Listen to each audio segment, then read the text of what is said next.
नमस्कार, स्वागत छ तपाईलाई एजेनरेड युट्युब च्यानलमा। आजको मिति 2082 साल वैशाख 30 गते मंगलबार। अंग्रेजी मिति अनुसार मई 13, 2025।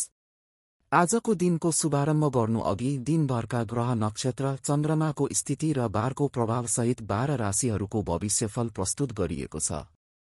कृपया अन्त्यसम्म हेर्नुहोस् र आफ्नो राशिफल जान्नुहोस्। आजको तिथि प्रतिपदा, बार मंगलबार।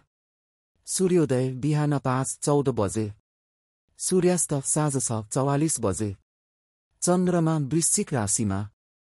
मेष राशिको लागि आर्थिक पक्ष बलियो रहनेछ।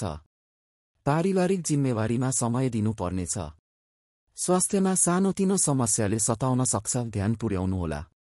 वृष राशिको लागि व्यावसायिक काममा प्रगति हुनेछ। आत्मविश्वास बढ्नेछ। जीवनसाथीको सल्लाहले ठूलो निर्णयमा सहयोग पुग्नेछ। मिथुन राशिको लागि कामको चाप बढ्न सक्छ, तर लगनशीलताले सफल बनाउनुहुनेछ। साथीभाइको सहयोग पाइने दिन हुनेछ। कर्कट राशिको लागि पुराना योजनाहरू अगाडि बढ्ने समय हो। यात्रामा लाभ मिल्नेछ। मनमा नयाँ ऊर्जा र उत्साह अनुभव हुनेछ। सिंह राशिको लागि नयाँ चुनौतीहरू आउन सक्छन्, तर धैर्य र बुद्धिको प्रयोग गर्दा सफलता सुनिश्चित हुनेछ। खर्चमा नियन्त्रण गर्नु उपयुक्त हुनेछ। कन्या राशिको लागि राम्रो विचार र योजनाले सम्मान प्राप्त हुनेछ। पढाइ वा अनुसन्धानमा रुचि बढ्नेछ। प्रेम सम्बन्धमा मिठास आउन सक्छ। तुला राशिको लागि परिवारको साथ र सहयोगले दिन रमाइलो हुनेछ। सानो लगानीबाट राम्रो लाभ मिल्ने संकेत छन्। वृश्चिक राशिको लागि चन्द्रमा आफ्नो राशिमा भएकाले मानसिक चञ्चलता र ऊर्जा बढ्नेछ, तर निर्णय सोचविचार गरेर लिनुहोला। धनु राशिको लागि नयाँ काम थालनी गर्ने राम्रो समय हो।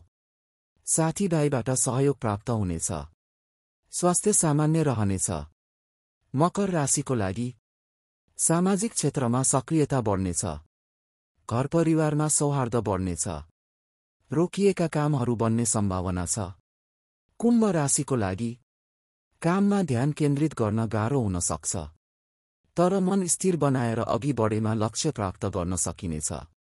मीन राशिको लागि विद्यार्थी र ज्ञान खोज्नेहरूका लागि राम्रो दिन हो। धार्मिक आस्था बढ्नेछ। यात्रा लाभदायक बन्न